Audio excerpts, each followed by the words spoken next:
Yo, dudes, the Empire's pretty chill. Maybe you could, join it or something.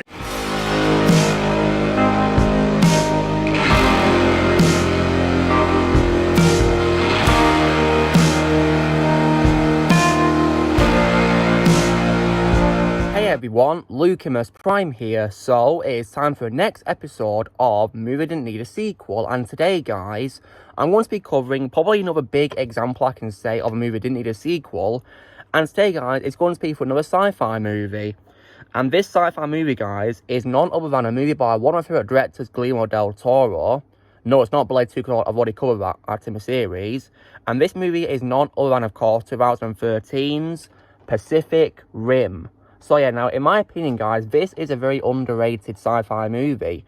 And in my opinion, one of Del Toro's best works, really, out of the works I've seen. Because yeah, the only films I've seen by him are things like, the Hellboy movies and Blade 2 and of course this movie. So yeah, and I plan to check out more of his movies in the future. But yeah, so I think this movie is a very underrated movie guys, and I really enjoy it very much. And so on the topic of why in my opinion it did not need a sequel guys, so this movie, if you guys wonder what this movie is about, it's about a war between legions of monstrous creatures called the Kaiju, fighting against giant robots called the Jaegers, which are piloted by two humans locked together. So it has a very great concept for a sci-fi movie really, and it was done really well in my opinion, this movie, with impressive visual effects which look absolutely brilliant, and yeah, all thanks to industrial light and magic, and yeah, a visual spectacle, and with many likeable little characters in this movie. For example, the main character called Riley Beckett, played by Charlie Hunnam, and also Marshall or Stacker Pentecost, played by one of our favourite actors, Idris Elba, and also Mako Mori, played by Rinko or Kikuchi, and also as well, Charlie Day is also hilarious comic relief as Newt as well. He's a very funny character, the scientist who is studying the Kaiju. And my personal favourite character in the movie, guys, would have been none other than, and of course, Ron Perlman's character, Hannibal Chow. Yeah, Hannibal Chow was a very funny character. In my opinion, the most interesting and most unique of a character in this movie, very entertaining. And of course, Ron Perlman's a phenomenal actor, guys, one of my favourites of all time. And yeah, it's no surprise that he showed up in this movie because he's of course a collaborator of Del Toro. So yeah, and he was definitely really amazing in this movie as his character. So, and this movie has a really amazing ending, guys, where at the end of the movie, the two main characters close the breach, defeating the precursors. And of course, Stacker Pentecost also sacrificed himself as well in a very touching moment, guys. So yeah, definitely one of my favourite sacrifices of all time in movie history, actually, in my opinion. And yeah, and so yeah, the enemy was defeated, guys, and the movie ended on a very high note. So yeah, so I like to pretend, guys, that Del Toro only did one movie, Pacific Rim. So yeah. And I keep that way, really, because he literally did do one movie. So, yeah. But, unfortunately, of course, what was it? 5 years later, guys, this movie being one movie alone was deemed not to be. Because we got an absolutely abominable sequel, guys. Directed not by Del Toro, but by someone called Stephen S.D. DeKnight. And that was, of course, none other than Pacific Rim Uprising. Oh my god. Honestly, right, this movie, in my opinion, compared to this movie, which I think was a very fun, underrated sci-fi movie by Del Toro, which was very fun to watch, this sequel, in my opinion, was pure garbage and was probably one of the worst sci-fi sequels I've ever seen, because, yeah, it was very stupid and insulting, and, yeah, a very bad movie, which ruined this movie, in my opinion. So what was bad about this sequel, guys? So it was completely unnecessary for many reasons, because the first movie, had an amazing ending, like I just talked about, where it didn't set up any sequels at all. There was no sequel baiting at all. It didn't even hint at any continuation whatsoever, because the ending shows the precursors being defeated and Pentecost sacrificed himself. And if you guys all stay behind for the credit scene, there's also a pretty funny end credit scene where, Ron Perlman's character, Hannibal Chow, is able to escape the Kaiju that ate him alive, and he comes out, he cuts himself out of it, and he complains about his missing shoe, which is really funny. But yeah, there was no sequel baiting whatsoever, a very high note ending, and yeah, this sequel was not needed at all. And this movie was just stupid because compared to this movie, guys, which, focused on, the violent scenes and the destruction, this movie barely had any of it at all. Like, that was just stupid. The storyline was just so bland and confusing. It made absolutely no sense. And, like, the destruction scenes in this movie were nowhere near as intense or as visually stunning as they were in the first movie at all. Yeah, it was just stupid, really. Like, and there's also, like, many contradictions as well, which is just pretty stupid. Like, for example, the first film mentions, because Pentecost and Ali Becker mentioned that it takes, a large number of resources is to build a Jaeger. But in this movie, only one person called Amara is able to make a Jaeger. So, yeah, makes absolutely no sense at all. And yeah, there's so many contradictions which make absolutely no sense.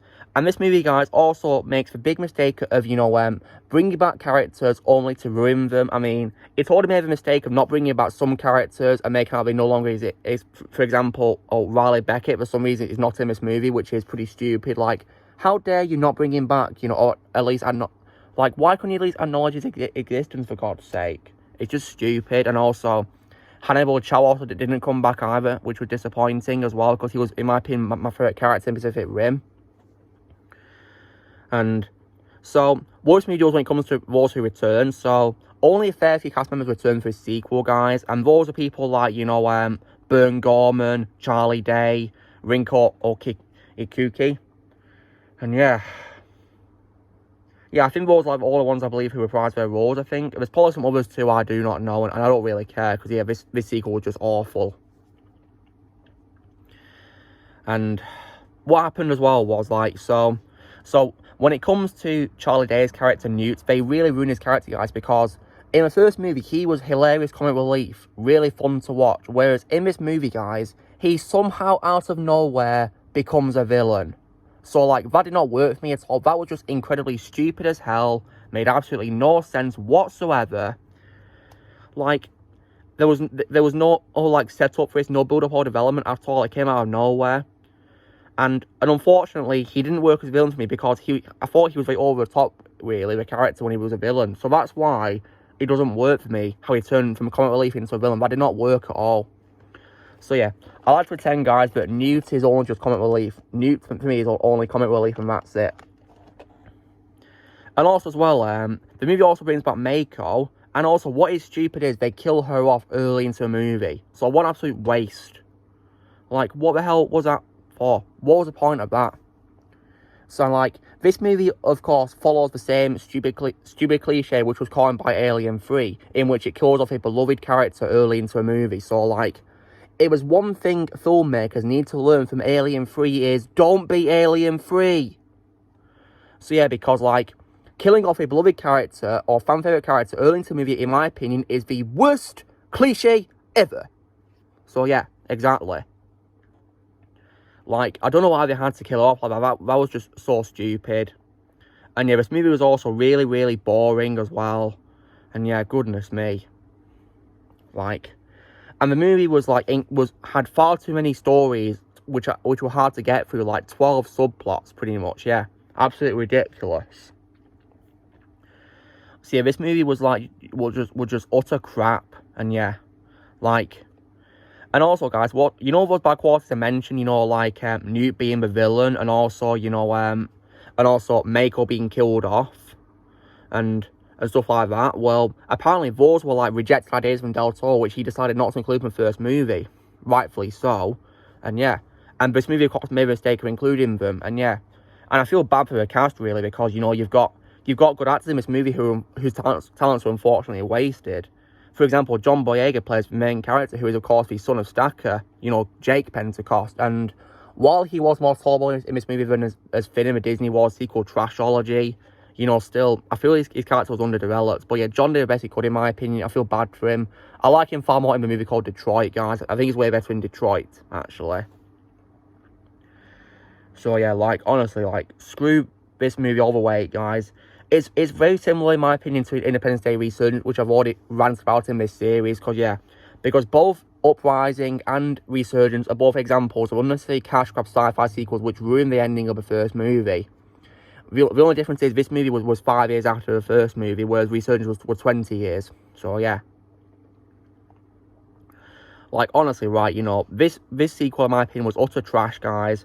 As far as I'm concerned, guys, there's only one Pacific Rim movie. Only one to me. And they didn't do any more, as far as I'm concerned.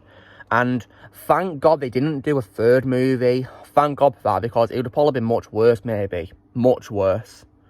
For all I know. And yeah.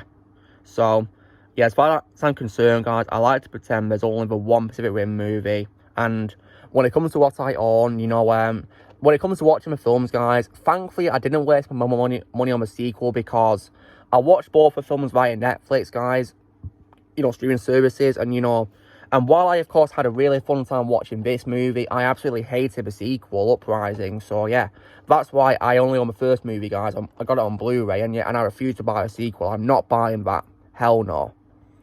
Because that sequel belongs in the dumpster. So, like, because while I give this movie a solid 8 out of 10, one of Del Toro's best works, in my opinion, I give the absolutely trash sequel probably like maybe a 3 out of 10, maybe 2.5 out of 10, something like that, because it was just garbage. One of the worst sequels I've ever seen. It was terrible, in my opinion. And yeah, the less said about it, the better, as far as I'm concerned. Yeah. As far as I'm concerned, guys, I like to pretend that I live in a world where there's only one Pacific Rim movie. And I did bad doing about a very bad sequel. So, yeah. Yeah, so as far as I'm concerned, guys, there's only one Pacific Rim movie. And yeah. So, guys, this is me covering the next episode of Movie Didn't Need a Sequel, where I was talking about why, in my opinion, Pacific Rim did not need a sequel. So, you know, drill, guys, be sure to give this video a like. Also, be sure to leave comments what you guys think of Pacific Rim. Do you think it needed a sequel or not? Tell me in the comments below. Also, be sure to join Team Prime by pressing subscribe for movies coming in the future. If you'd like to be a member, you can join if you use a PC Lads or your description, and I'll see you all later.